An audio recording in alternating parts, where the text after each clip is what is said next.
क्या आपने कभी भगवान को पत्र लिखा है?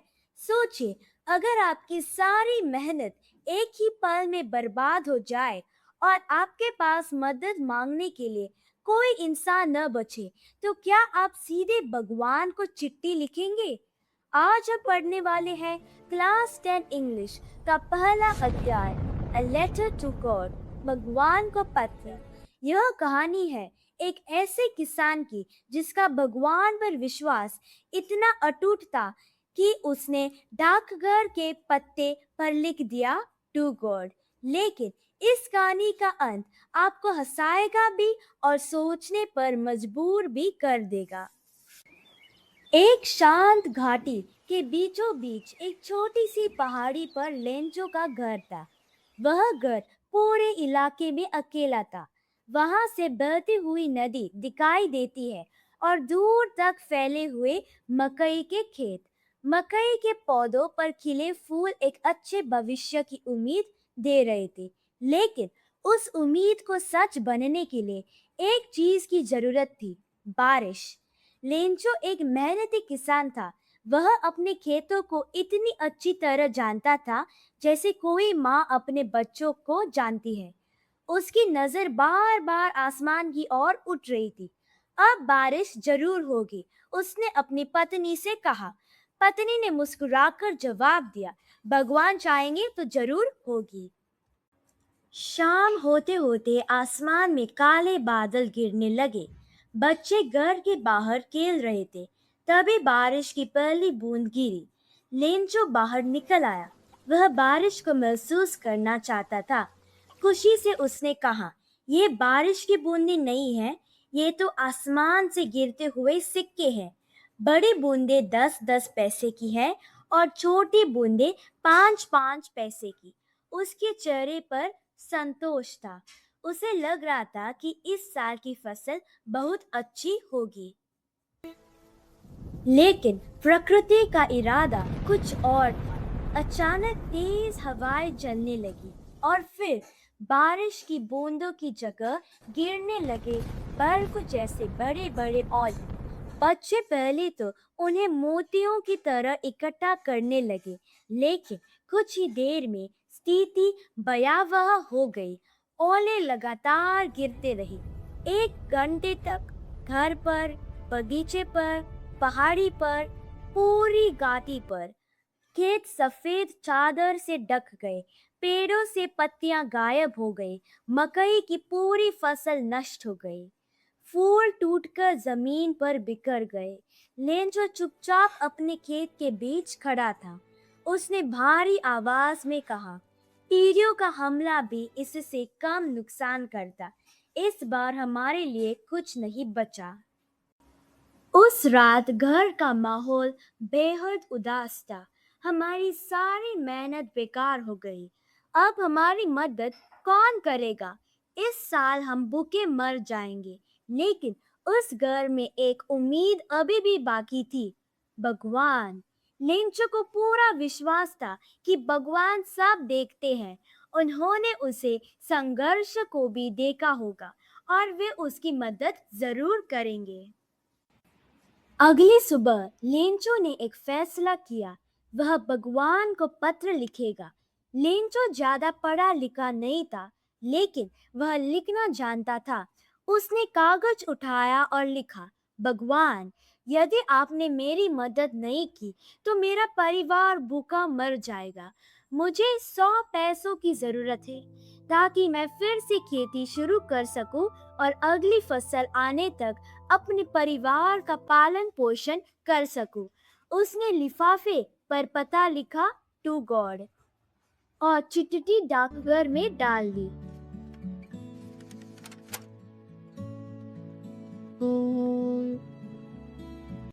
जब पोस्टमैन ने वह पत्र देखा तो वह जोर जोर से हंसने लगा।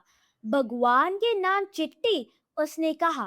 पोस्टमास्टर भी हंस पड़ा, लेकिन कुछ ही पलों में उसके चेहरे का भाव बदल गया। उसने कहा, काश मेरा विश्वास भी इस किसान जितना मजबूत होता। उसने तय किया कि लेंचो का विश्वास टूटने नहीं देगा। उसने कर्मचारियों से पैसे इकट्ठा किए। अपनी तनख्वाह का हिस्सा दिया, दोस्तों से भी मदद मांगी, लेकिन 100 पैसों इकट्ठा नहीं हो पाए। कुल मिलाकर 70 पैसों जुटे। उन्होंने पैसे एक लिफाफे पर में रखे और नीचे सिर्फ एक शब्द लिखा, भगवान। अगले रविवार लेंचो डाकघर पहुंचा। पोस्टमैन ने उसे पत्र दिया। पोस्टमास्टर दूर खड़ा मुस्कुरा रहा था। उसे उम्मीद थी कि लेंचो खुशी से झूम उठेगा, लेकिन लेंचो ने बिना किसी आश्चर्य के लिफाफा खोला। उसे पूरा विश्वास था कि भगवान उसकी मदद जरूर करेंगे। उसने पैसे गिनना शुरू किया, लेकिन अचानक उसका चेहरा बदल गया। उसे केवल 70 पैसों मिले थे। लेंचो को भगवान पर पूरा भरोसा था। उसके अनुसार भगवान कभी गलती नहीं कर सकते थे। तो फिर बाकी 30 पैसों कहाँ गए? उसने तुरंत निष्कर्ष निकाल लिया कि डाकघर के किसी कर्मचारी ने पैसे चुरा लिए होंगे। उसने गुस्से में कहा, यह डाकघर वाले चोर हैं, एकदम बदमाशों का झुंड। फिर वह वहीं बैठ गया और दूसरी चिट्ठी लिखने लगा। लेंचो ने अपनी दूसरी चिट्ठी में लिखा, भगवान, आपके भेजे हुए पैसों में से केवल 70 पैसों ही मुझे मिले हैं। कृपया बाकी 30 पैसों भी भेज दीजिए, क्योंकि मुझे उनकी बहुत ज़रूरत है। लेकिन इस बार डाकघर के जरिए मत भेजिए, क्योंकि वहाँ के कर्मचारी अ बंच ऑफ क्रुक्स है। लेंचो, उसने चिट्ठी को मोड़ा, लिफाफे में रखा और पूरे विश्वास के साथ डाक पेटी में डाल दिया। कुछ समय बाद वह दूसरी चिट्ठी फिर से पोस्टमास्टर के हाथों में थी। जैसे ही उसने उसे पढ़ा, वह कुछ क्षणों के लिए स्तब्ध रह गया। जिस व्यक्ति ने लेंचो की मदद करने के लिए अपनी तनख्वाह का हिस्सा दे दिया था, जिसने अपने साथियों और दोस्तों से पैसे इकट्ठा किए थे, उसी को लेंचो ने चोर समझ लिया था। पोस्टमास्टर के चेहरे पर हल्की सी मुस्कान आ गई। उसे बुरा नहीं लगा, बल्कि वह लेंचो के अटूट विश्वास को देखकर हैरान था। लेंचो को भगवान पर इतना भरोसा था कि उसे यह मानने में जरा भी संदेह नहीं हुआ कि पैसे भगवान ने ही भेजे थे। और यही इस कहानी का सबसे मजेदार हिस्सा सामने आता है। एक तरफ पोस्टमास्टर था, जिसने इंसानियत के नाते मदद की। दूसरी तरफ लेंचो था, जिसका विश्वास इतना मजबूत था कि उसने भगवान पर तो शक नहीं किया, लेकिन इंसानों पर कर लिया। यह कहानी हमें सिखाती है कि सच्चा विश्वास इंसान को कठिन परिस्थितियों में भी मजबूत बनाए रखता है। लेकिन केवल विश्वास ही काफी नहीं है, हमें समझदारी और कृतज्ञता भी रखनी चाहिए।